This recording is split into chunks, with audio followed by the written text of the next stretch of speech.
Good morning and welcome to Morning Java, brought to you as always by our friends at the Get Go Cafe and Market, where in addition to having $4.99 subs, 7-inch subs that you can have any way you want them, they have them on a ranch bun that, I'm not saying this just because you're here, is out of this world. I'm not saying that either, but I'm also not saying that. Let's talk about a subject that's infinitely more serious. You can see where we are at PNC Park. The Pirates are playing catch. It's baseball. Life goes on. It's the next day. And at the same time, the charges, I was going to say accusations. They're not accusations. They're charges. When you get arrested, they're charges against Felipe Vasquez they're drop dead serious. And they had an effect on these guys, to say the least. Absolutely. You could feel the tone in there was very somber. You know, these guys, honestly, for a lot of people think as losing, as devastating as this season's been, they'd be in bad spirits all the time. No. They're generally they're very pretty good approachable, very upbeat. Not really today. You could kind of tell when you walked in, you know, it's going to be walking on eggshells a bit. Clint Hurdle actually said they had a discussion, you know, they're already trying to move past this. They're just looking past it. Like everything else this season, you got to absorb it and move on. So that's kind of his MO right now. Yeah, and at the same time, though, it's not like everything else this season. These guys, they become not just friends. In a lot of cases, they become like brothers. Felipe had, and I'm saying this, believe me, in the past tense, had his friends in this room. He obviously also had, as you covered out in San Francisco, a couple enemies in there in particular. And there's no positive in this. But at the same time, the Pirates have to find a way to get past it. Not for these final 11 games. That doesn't mean anything. No. But beyond that, organizationally. Exactly.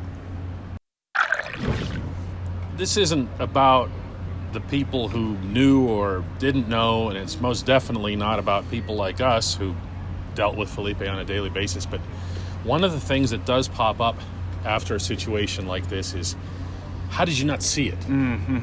How do you not know it?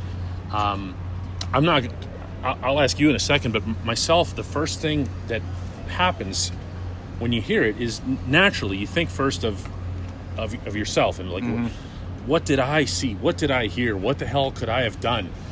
And nothing. You know, I mean, I feel rotten, Hunter, because just in isolation here, because I portrayed him as this. Yeah. You know, and to our eyes, he wasn't he? Absolutely. I mean, I did the same exact thing. Good, fun guy that's a blast to be around. And probably at 9 a.m. this morning in my live questions, I posted a link to that dissecting Felipe Vasquez article I did that was, you know, diving into his mind and his spirit, his character, everything about him. And that was glowingly positive. So the news drops 3 hours later, and I did the same exact thing. Like, what was I missing in these interactions? Because he was so approachable, so lively, and even his coaches, his teammates said the same thing. You know, that's what makes him special. He's so calm and jovial, but he can just flip the switch when it's time to close. So then you start looking into that. Like, is it a matter of him flipping the switch when he exits the clubhouse? But then you get into a whole mess of speculation. You just can't do that. And that's all it is. And even these guys who are in this room, who are around him on a daily basis, who are on the... If you think that at any point in the equation that he's handing his phone over to somebody else and saying, hey, look what I'm about to send to this 14-year-old in Florida or whatever. I mean, it's just... Yeah. It's beyond... Yeah, and furthermore, if you think that they knew, but we're just like, it's Felipe being Felipe, that's equally outlandish, which I've seen floating around as well. So let's be clear, they didn't know, and we're about to get into that. The top trend on Twitter and on social media in Pittsburgh is obviously Felipe Vasquez. The number 2 trend was Kyle Crick. Let me be really, really clear on this. Kyle Crick didn't know a thing when he went at Felipe. You can make all the cute memes and everything else that you want about, you know, I saw the one, Kyle Crick, American hero, whatever. You can wish and hope that, you know, Crick would have... There was some justice in that landed a couple or something like that or whatever. But know that there's also a serious thing in play, which is that if Crick had known... Yeah, he wouldn't have taken it easy by any means. Well, I don't mean that. I mean, Well, then you're also You gotta saying report he it. knew, yeah. You're also implicating Crick there that Yeah. you knew about this and nothing was happening. Yeah. Which is, I don't think people think that far ahead though in something like this, right? They just want that immediate reaction. Right. I mean, you're looking for stuff that relates to Crick. And by the way, yes, to what you were hinting at here, and I got this firsthand, Crick would have, and I quote, killed him. Okay, that's just for Java. Just between us watching Java. The team itself. Yeah. The team, the front office. No way, man. No way. No way are you carrying that guy around on a road trip and putting him out on the mound if you had even the...